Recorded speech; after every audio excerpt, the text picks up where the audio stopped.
Ruby Jain सागर, गुरुवर नमोस्तु। महाराज जी ये पूछ रही हैं कि जो मोबाइल का टावर घर के आसपास लगता है तो उसका प्रभाव क्या गर्भपात पर भी होता है क्या? किस पे?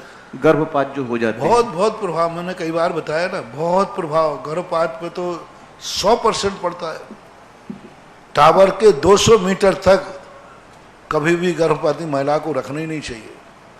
प्रैक्टिकल है, एक महिला का, उसके जब भी बच्चा होता था महीने 2 महीने मर जाता था। कोई डॉक्टर उसका इलाज नहीं कर पाया, सबने कहा सब कुछ ठीक है, सब सही है। अंत में एक बहुत बुजुर्ग डॉक्टर थे, उन्होंने कहा तुम्हारे आसपास कोई टावर तो नहीं है? बोले मेरी छत पे ही लगा हुआ है। मतलब छत पे लगा देते ना, ऊंचे मकान होते, छत के ऊपर ही लगा है। तो उन्होंने कहा बस और कोई कारण नहीं है, आप टावर को हटा दीजिए और या छत मकान बदल दीजिए। अब टावर का तो एग्रीमेंट होता है 10 साल 20 साल का, कोर्ट केस हुआ, बराबर कोर्ट केस हुआ, तो कोर्ट केस ने निर्णय दिया जिंदगी से बड़ा एग्रीमेंट नहीं होता है, जहां जिंदगी का सवाल है वहां एग्रीमेंट कैंसिल है। बहुत बड़ा फैसला दिया था कोर्ट ने। बोले एक एग्रीमेंट कर लिया टावर का, लेकिन यहां जिंदगी का सवाल है, एक वंश का सवाल है। एग्रीमेंट को कोर्ट ने खारिज करके टावर हटा, और उसके टावर हटने के 6 महीने बाद ही गर्भ रहा और पूरा बच्चा स्वस्थ हुआ, और आज भी वो जिंदा है परिवार।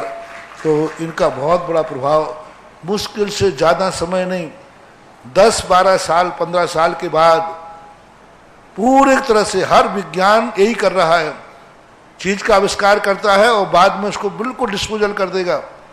और ये निर्णय होने वाला है कि नगर के अंदर टावर नहीं होगा, नगर से टावर गांव के जंगलों में निकाले जाएंगे, उतनी रेंज बनाई जाएगी। उससे खतरा तो उससे भी बढ़ेगा, क्योंकि उसमें इतना पावर दिया जाएगा कि जंगल में खड़ा हुआ टावर गांव में रेंज देवे, तो नुकसान तो उससे भी होगा। लेकिन विज्ञान हर चीज यही करते हैं, एक से एक चीज बनाता है, 10-12 साल बाद उसको होल्ड कर देता है। बोले तो पुराना मॉडल है, उसका पॉल्ट ही नहीं मिलता, अब नए मॉडल फिर खरीदो। तो ऐसी स्थितियां, ये विज्ञान की बहुत खतरनाक चीजें हैं।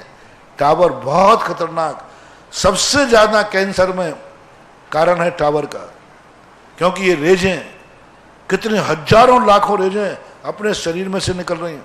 आप एक एक्सरा की किरण होती है, जब एक्सरा उतारते हैं तो डॉक्टर सबको बाहर कर देता है और स्वयं कोट पहनता है एक प्रकार का। जब एक एक्सरे की ये किरणें हैं, अभी तो मोबाइल की, टीवी के, कलकत्ता से चित्र फेंका जा रहा है, वो चित्र अपने शरीर में से निकल रहा है, वो किरणें निकल रही हैं। इस कारण से सब खोखला हो गए, पशु पक्षी तो कई मर गए, जाति खत्म हो गई। पहले वो चिड़िया होती थी, एक चहचहाती थी, वो चिड़िया आजकल देखने में नहीं आती, मर गई। इन्हीं रेजों ने मार दिया। टावर टीवी की रेजों ने कितने पक्षियों को खत्म कर दिया, और धीरे धीरे बहुत बड़ा दोष है ये। अब इसको विज्ञान तो अभी चेतने वाला है नहीं, विज्ञान चेतेगा, लेकिन जब तक बहुत कुछ विनाश हो चुका हो।